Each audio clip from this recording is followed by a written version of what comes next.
শ্রমিকদের 18 দফা দাবি পূরণে ঘোষণার পর দ্বিতীয় দিনের মতো সচল গাজীপুর ও আশুলিয়া শিল্পাঞ্চলের বেশিরভাগ কারখানা। সকাল থেকে কাজ যোগ দিয়েছেন শ্রমিকরা। শুরু হয়েছে উৎপাদন। আসলে অনির্দিষ্টকালের জন্য বন্ধ 14টি গার্মেন্টস, সাধারণ ছুটি রয়েছে কয়েকটি কারখানায়। এছাড়া গাজীপুরে স্থায়ীভাবে বন্ধ 13টি কারখানা। অনেক কারখানায় কাজের চাপ বেশি।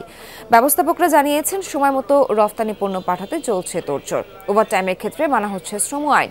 শিল্পাঞ্চলের নিরাপত্তায় রয়েছেন আইন শৃঙ্খলা বাহিনীর সদস্যরা। সকাল থেকে বিভিন্ন গুরুত্বপূর্ণ পয়েন্টে মোতায়েন রয়েছে শিল্প পুলিশ, র্যাব, বিজিবি সহ সেনাবাহিনীর সদস্যরা।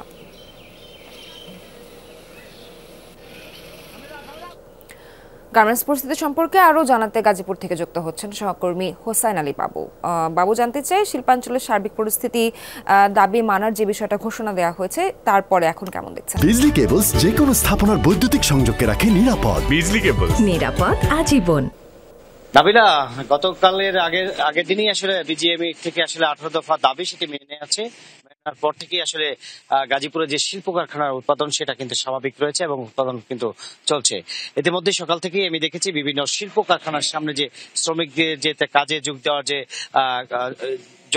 যোগ দিয়েছেন তারা তা আসলে দলবদ্ধ ভাবেই তারা আসলে যোগ দিয়েছেন। বৈরী আবহাওয়া অপেক্ষা করে গুড়ি গুড়ি বৃষ্টি পড়ছে, সেই মধ্যে আসলে নানাভাবে তাদের কাজে যোগ দিয়েছেন। আসলে কারখানার ভিতরে আসলে তারা ঢুকে তাদের যে কাজের মনোযোগ বাড়ানোর জন্য বিভিন্ন ভাবে আসলে তাদেরকে বিভিন্ন মিউজিকের মাধ্যমে তাদেরকে উৎসাহিত করছেন এবং যেটা বলছেন যে আসলে মালিক পক্ষের কাজের চাপ অনেক বেড়ে যাওয়া, গত কিছুদিনে যে আন্দোলনে তাদের যে কাজের ঘাটতি ছিল এবং শ্রমিকদের আন্দোলনের কারণে তাদের কাজ বন্ধ ছিল, সেখানে অনেক কাজ আটকে গিয়েছে, সেগুলো আসলে তারা এখন কাজ করছে এবং তাদের যে সময় মতো যে তাদের যে শিপমেন্ট, সেই শিপমেন্ট দেওয়ার জন্য আসলে তারা সময় মতো দেওয়ার জন্য চেষ্টা করছে। ভাইয়ারাও আসলে বিভিন্ন কারখানায় আসলে আসছেন, তারা আসলে তাদের কার্যক্রমগুলো দেখছেন এবং বিভিন্ন জায়গায় তারা বিভিন্ন কারখানায় ভিজিট করছেন, দেখছেন যে আসলে শ্রমিকদের যে দাবি মেনে নেওয়ার পরে তাদের ভিতরে যে একটা আনন্দ জেগেছে সেটা আসলে চোখে পড়ার মতো। তারপরও কারখানা মালিকরা বলছে যে শ্রমিকরা যদি মনোযোগ দিয়ে কাজ করে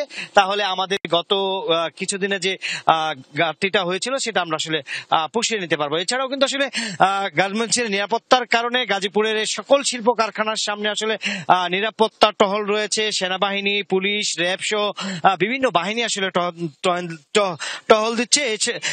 এছাড়াও কিন্তু আসলে প্রত্যেকটি শিল্প কারখানার সামনে আসলে নিজস্ব যে পুলিশিং সেবা সেটিও রয়েছে। আসলে পুলিশিং সেবার মাধ্যমে যাতে কোনো ধরনের বিশৃঙ্খলা যাতে কেউ না করতে পারে। এখনো পর্যন্ত আসলে জানা মতে কোনো জায়গায় আন্দোলন হয়নি এবং অবরোধ হয়নি। গাজীপুরে 13টি শিল্প উৎপাদন এখনো বন্ধ রয়েছে।